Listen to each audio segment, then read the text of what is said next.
I think we're live on the air, and I want to just welcome everyone to the podcast Inner Horizons. And I have a very special guest today, Dr. Shari Corbitt. She's a licensed clinical health psychologist and the founder of Awakenings in Calabasas and Agoura Hills. Dr. Corbitt specializes in the intersection of chronic pain, chronic illness, trauma, and addiction, and lived human experience deeply overlap. Her work focuses on helping people move beyond just managing symptoms and towards meaningful integrated healing. I'm really looking forward to this conversation. I deeply respect this woman. You know, she's been just a wonderful mentor from a distance for me, and I just enjoy watching her career and then watching her also just amazing business acumen as well. Is there anything I missed about like what you do? No, whoever that is, she sounds great. It's you. It's absolutely you. Thank you. No, that definitely I think encapsulates the things I'm super passionate about. You know, there's so many complicating factors when you have a mental health disorder, a chronic pain, or an illness, particularly autoimmunity. There's just so many facets that have to be covered. And so I'm really passionate about sort of getting my arms around all of it, to be able to provide a roadmap for treatment that's truly effective and not just sort of a blip on the screen, if you will. Yeah. Well, you know, speaking of your work sits at the crossroads of trauma, chronic pain, addiction, as you just mentioned. And, you know, three experiences are deeply personal and often misunderstood. What first drew you to explore their intersection? And then how was your thinking about the relationship over time?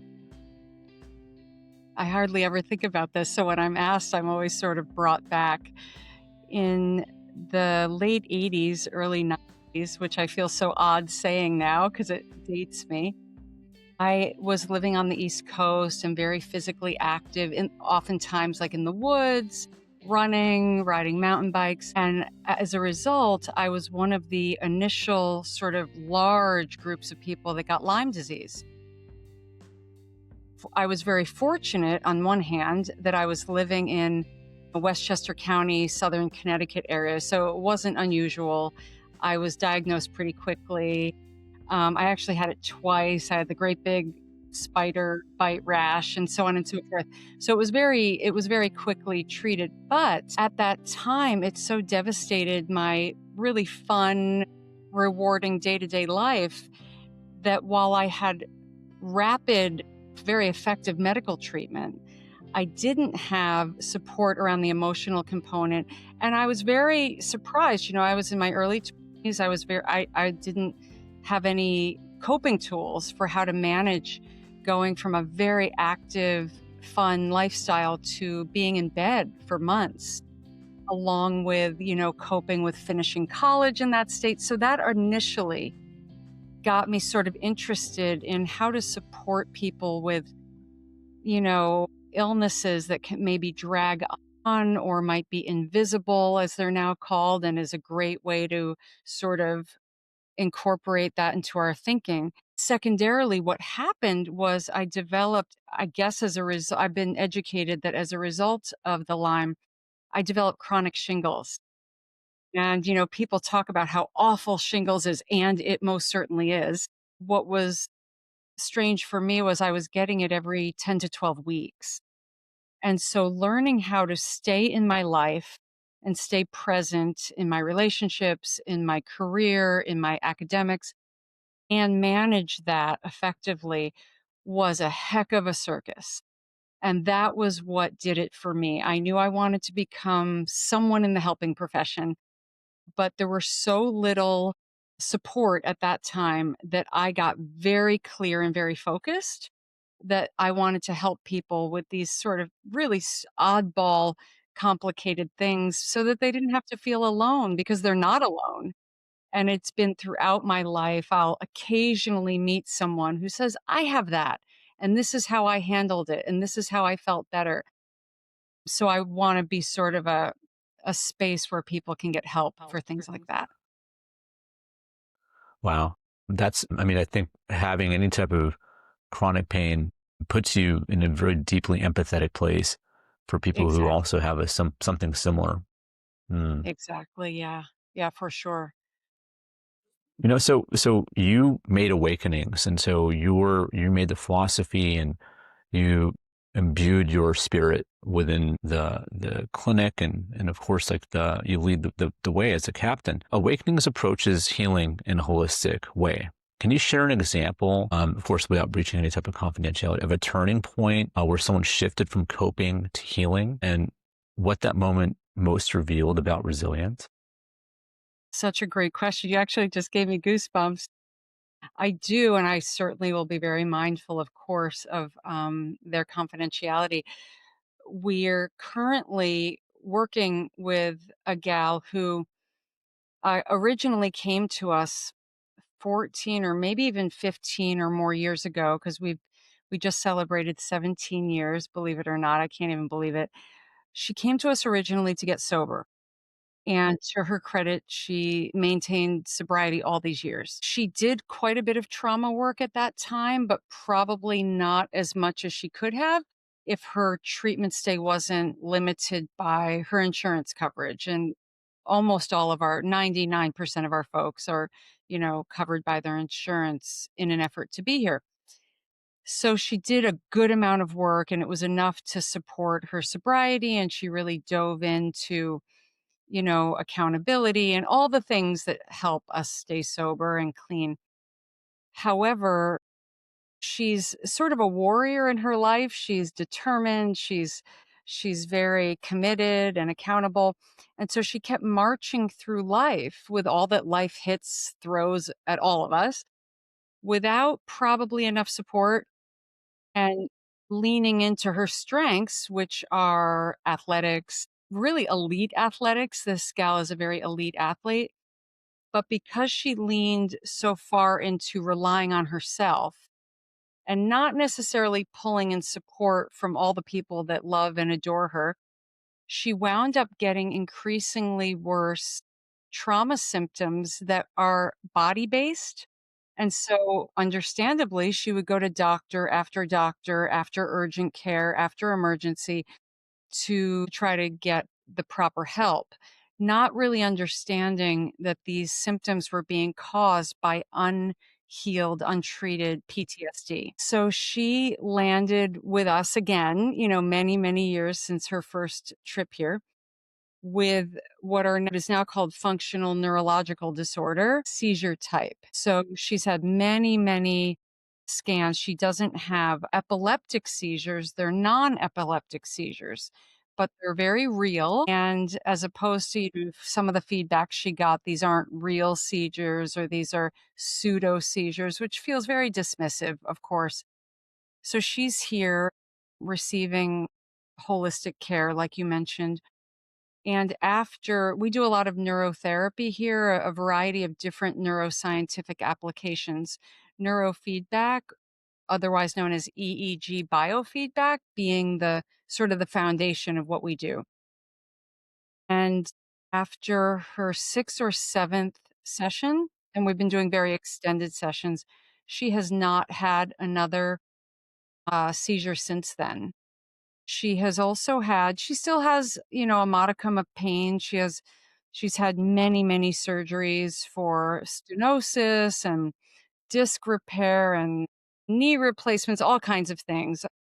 An unbelievable list of structural damage that required surgery. However, as a result of being inundated, so much chronic pain. And so she currently rates her pain after 4 weeks of treatment, 5 days a week. So she just finished her 20th day of treatment this morning. She rates her pain now at a 3, but when she got here, she was all but curled up in the fetal position. She said, I would call it a 10 if it wasn't a 15. And this morning, because she rates her pain every single morning, she rated it as a 3. But the most important thing to share is that when we do intensive holistic treatments with people, we give them an inventory to fill out every single week that many of the folks listening are probably familiar with. It's called the PCL5, which is a very straightforward trauma symptom inventory. And when she originally arrived 20 business days ago, she was basically scored as high on it as you can get. So that means everything from childhood, early childhood trauma, both perpetrated upon herself and witnessed amongst the adults that were supposed to be her caregivers, as well as all types of other trauma symptoms. So that's called the PCL5. And when she originally got here, she scored just under 100, and anything over a 33 is the applicable criteria for PTSD. Of course, along with clinical interviews and so on and so forth. She is no longer meeting the criteria for PTSD. And that's only in 20 business days, and it's a self inventory. So, if people would like to know more about that, I'm happy to share that, but I don't wanna get too deep into the weeds. But suffice it to say, it's a very detailed clinical inventory of symptoms of PTSD. Wow. Well, I'll definitely leave a link within, or like That would be great, a yeah. link to your website, a link to your Or LinkedIn, any way to get in contact with you, whatever you wanted to share. Maybe. so she was originally going to be here for 20 days. It looks like she'll probably stay another 10. There's a very important phrase when we work on issues from a neurological perspective that we must overtrain the brain to consolidate the gains. So when things have resolved themselves, that's actually not the finish line. We want to do at least another 5, if not 10 days to really make sure we've consolidated the, night terrors being gone, the insomnia, both falling asleep and staying asleep, gone. The seizures, most importantly, which had debilitated her to such an extent that she was no longer participating in her career. So anyway, all of that to say that that would be an answer to the one of the most inspiring clinical experiences I've ever had, beginning from, 15 or plus years ago getting sober to maintaining that sobriety into now taking a very deep dive on her mental health.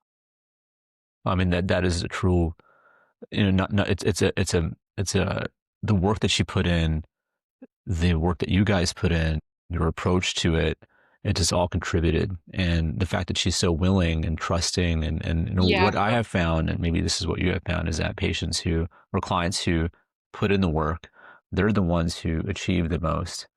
Uh, 100%. I mean, we provided her with access to various peripheral biofeedback technologies that she could utilize. She's staying in an Airbnb right now that she could do after treatment.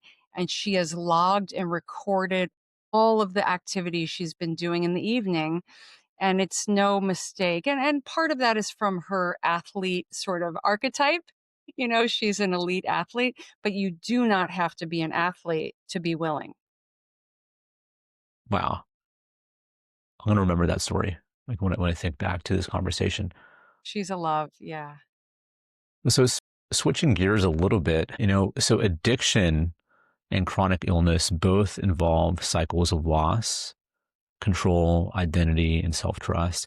How do you Yeah. help clients navigate the emotional weight of these cycles, especially when progress isn't linear? Yeah, and that's such a great question because I just described that, that particular treatment as though it were this very tidy, straight up, and it was not. There were very rough days where she suddenly had an amplification of pain and so on and so forth. But to answer your question, some folks with chronic pain and chronic illness have a radical loss of identity. And then if they do happen if there's an actual intersection with pain meds, some folks become chemically dependent, of course, and then they have to deal with that. Some folks get what we call pseudo addiction, and this is very, very important to me. They Their preference would be as much distance from opiates and benzodiazepines as possible. And as soon as their pain is properly managed, they self navigate coming off of those meds. So, we like to call that pseudo addiction. And then, of course, there's a separate group that we're not discussing today of folks that sort of adopt a pain narrative to access opiates. So that's a different, a different population. But it's such an important question because it's not enough to help people build a toolbox of ways in which to cope, whether it's addiction, pain, illness, or all of the above. It's in order to sustain that wellness, they have to have a new identity that they are comfortable in of who am I in my life? And again, the athlete perspective is a great sort of example, but it can be anything. If I'm a young mom or a mom of any age and I have young children and I'm debilitated so much with pain that I can't pick my children up, who am I? Who am I if I can't pick my 3-year-old up because my pain is so bad? Or who am I if I have so much fatigue that I can't participate the way I might want to as a parent or as an employee or as an entrepreneur or whatever the case may be?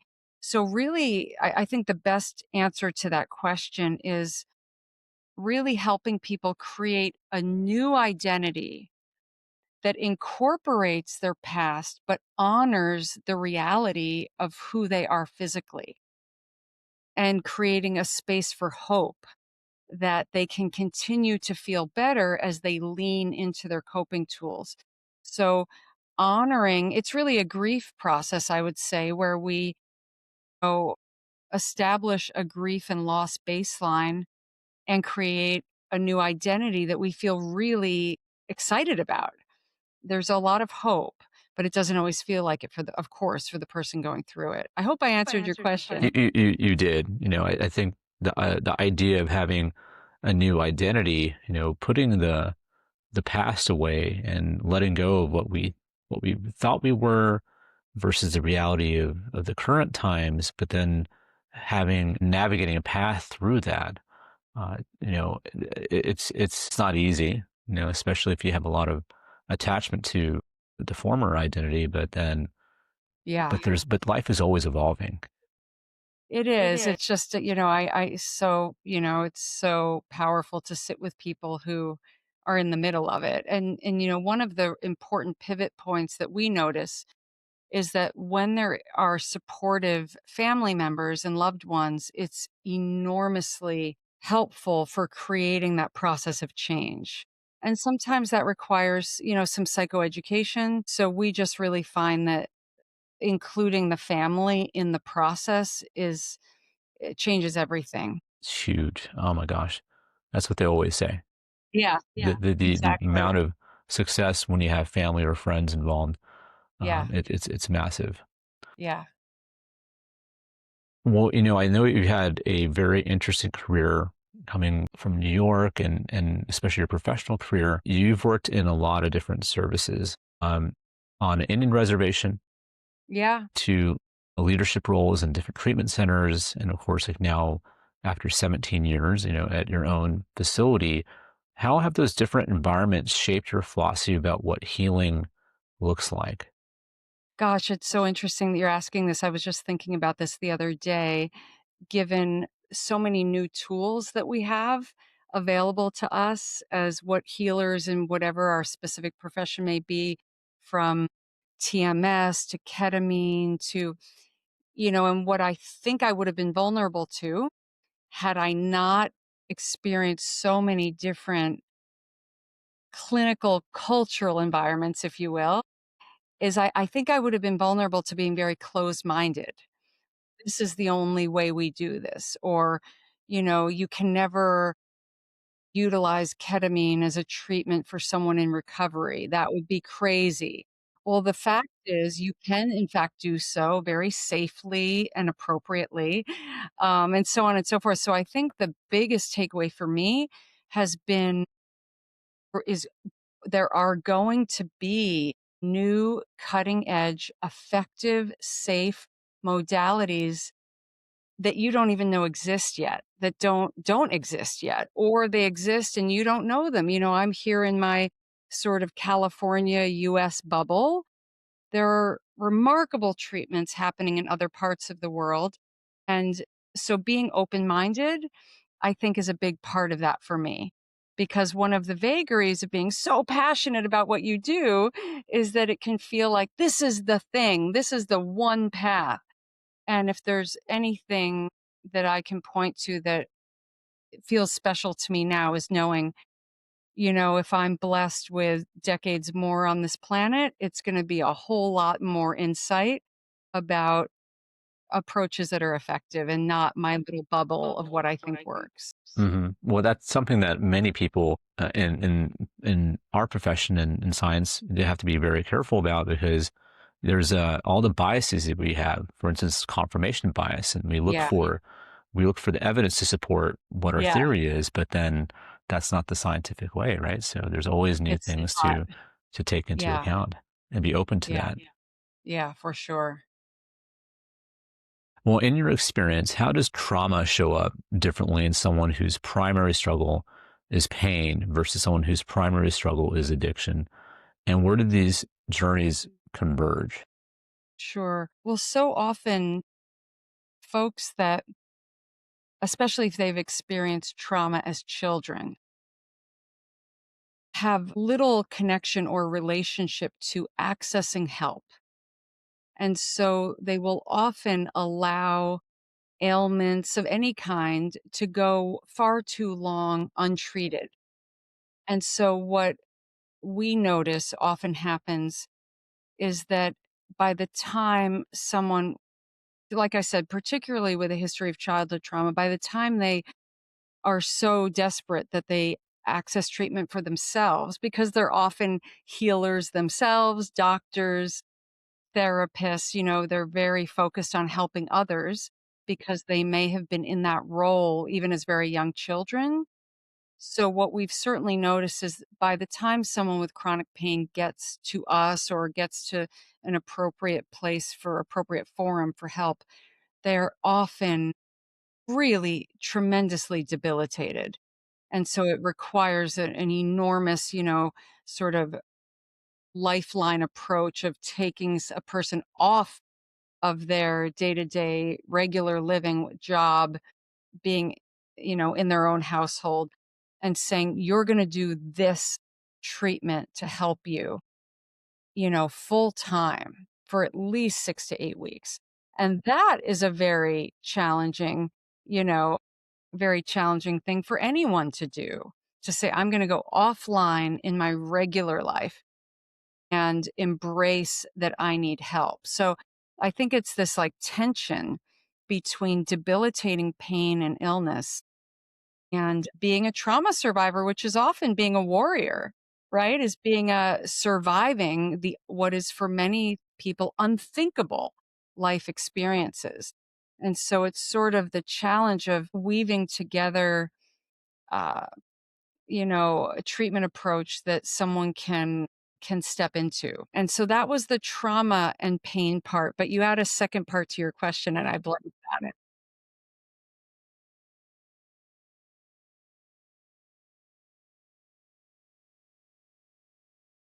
Got it. Well, that's such a great thing. Well, I think that what happens is in both populations, there's a type of denial because for the traumatized pain patient, they don't see getting help as a possibility. They just have to keep marching and keep taking care of others and keep doing. And so that's a type of denial because the truth is they can access help. It just seems unthinkable. Whereas with addiction, of course, it feels as though, I don't have a problem. They may think I have a problem, but it's not really a problem. Or we've normalized our using behavior by surrounding ourselves with people that drink heavily or people that smoke pot on a daily basis. So we can truly believe, genuinely believe we don't have a problem. And it can be so deeply soothing that don't you dare tell me that my solution is a problem because my alcohol is actually a solution. My marijuana is a solution. If I've gone so far down that road that I don't really function well, my stimulant is a solution because it gets me to work every day after I sort of come to out of whatever hellscape I lived in the night before. So, that is a very different type of denial. And I almost don't even really like the word denial because it suggests some pejorative willfulness, which is not what I mean at all. It's just truly part of the human condition. How dare you suggest that my solution is problematic? And so, very kindly and gently and compassionately addressing both, but with a really educated approach so that people feel seen and heard and can therefore maybe have a crack of willingness to get help. But oftentimes they're equally emphatic. The trauma pain person who may be living on helping others may be just as emphatic about not needing help as the person that is drinking or using every single day. So I think it requires a similar emphatic approach right back. You deserve to have a life where you can be comfortable in your own skin. It Sure, and doesn't. sounds a little bit like a perspective change needs to be, Exactly. initiated or accepted, which is sometimes hard for people to do. Without a Do doubt. these journeys converge at all? Like people who have chronic pain, and people with addiction. Is there an intersection of those two populations? Well, I think what often happens is that the pain folks that do become chemically dependent require there's a huge intersection, and yet they require a different approach to their chemical dependency. We can't just say, oh, well, you're the same as these folks over here that don't have pain, because often their dependency was prescribed by their doctor. And so they have a lot of, confusion and rage about, wait a minute, don't you dare call me an addict. And they may have a real strong pejorative about what that word means. My doctor got me hooked. And we say, you know what, that may be, but he was doing the best he could to help you. But his specialty is not in helping you become, learn how to abstain from those meds and have less pain. That's not his specialty. His specialty is often in pain management, and really embracing a life that feels better is often what we call pain recovery. So, pain management and pain recovery are very different things. Once someone starts really digesting what that means, and we have a little template that we show people, pain management is provided by typically a physician. So, and it's more passive treatments, whether it's medication, acupuncture, massage, chiropractic. It's sort of a passive embracing of treatments, whereas pain recovery is appropriate physical activity, educating oneself, et cetera, is proactive approaches to recovery versus being managed by clinical professionals. It's a very different approach. Yeah, I'll share this little template we have that might be helpful for people. This is fascinating. I hope a lot of people, because I know with chronic addiction, especially in light of the Sackler family and Purdue and the opioid Mhm. epidemic that's been ravaging the U.S. and a lot of folks didn't mean to become addicted, and then here they are. 100%. And so they need to be educated in a different way. So going to a lot of people talk about recovery as a destination, and you've said recovery is living one day at a time. What does that phrase mean to you personally, and how do you help others make that idea feel achievable rather than daunting? Yeah, it's such a great question. I think that oftentimes when people first hear the phrase one day at a time, it just feels like a very callous sort of euphemism, until they're really confronted with, how am I going to continue, to sustain the life I want, but it may feel so unmanageable.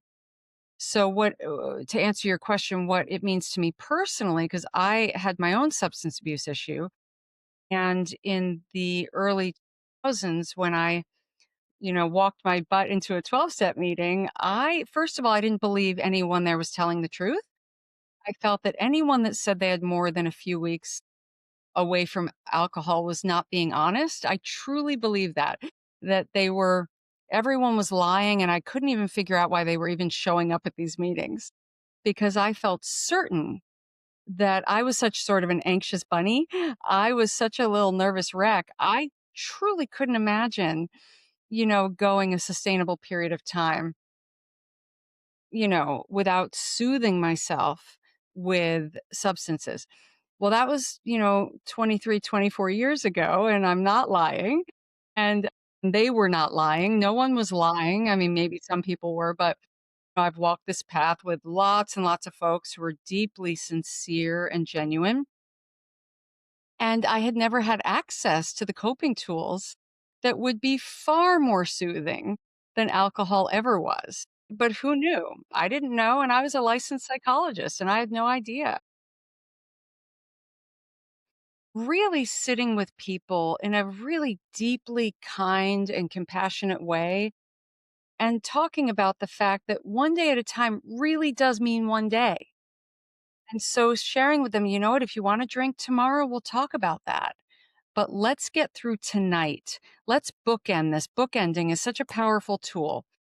Call me, call me this afternoon or text me, whatever feels good for you, and call me right before you go to bed. So we're going to have these touch points. You don't have to do this alone. And that's really the pivot point for so many people. You're not going to be stuck in your home or your apartment alone.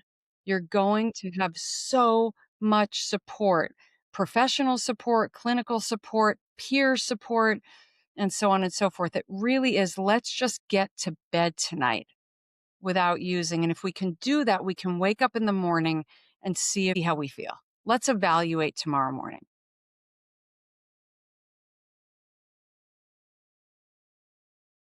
That so much of what folks need is support. And it sounds to me that at Awakenings and what you do, it is real support where you are not just there's touches that are happening not just in the IOP, PHP, and residential, all these other things, but having real check-ins, and Yeah, a genuineness to all of it. It reminds me of like another because it is one day at a time. It reminds me of this one quote from Eckhart Tolle, which is there's only one time, and that is now. So it absolutely. is daunting to look far, far ahead. Yeah.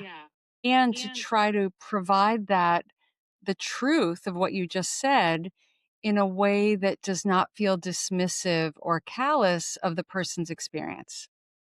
It's tricky, tricky business. That is very tricky. People are Yeah. very, very sensitive, Yeah. at this stage, and very vulnerable, and it's just a lot of what's going on, and in someone's head is touchy. So wow. Well, looking ahead, where do you see the field of integrated mental health, especially around chronic pain, trauma, and addiction, evolving in the next decade? And what gives you hope?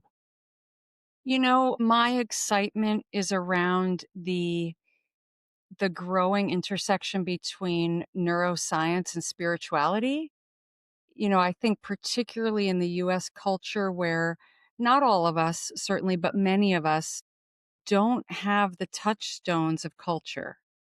We see this around postpartum moms not having appropriate supports because perhaps their family live all over the country. And so they don't have the supports. We see this so in the postpartum phase or even in the pregnancy phase of not maybe having, sage wisdom and guidance and cultural supports around what does it mean to become a parent. And at the other side of life, how do we deal with death and grieving and loss and our terror of even talking about death? So, people are afraid to even create a will, and they leave their families with a mess because they were so afraid understandably, because we don't have any scaffolding to talk about these critical life moments. And so where I see our profession really heading is in a deeply sophisticated, nuanced way where we incorporate spiritual precepts that provide the scaffolding along with far more sophisticated neuroscience interventions. These have often been thought of as mutually exclusive. And I don't think it could be farther from the truth. When when our autonomic nervous system is learning how to regulate, that can be a deeply spiritual experience. And so that's my excitement and hope for the future, that will begin to provide a framework that incorporates all the pieces and meet people where they are. Because again, some folks do have a cultural framework. And so providing that as a centerpiece for their healing and leaning into whatever that may be. That is a very fascinating way to put it, and I completely agree with you.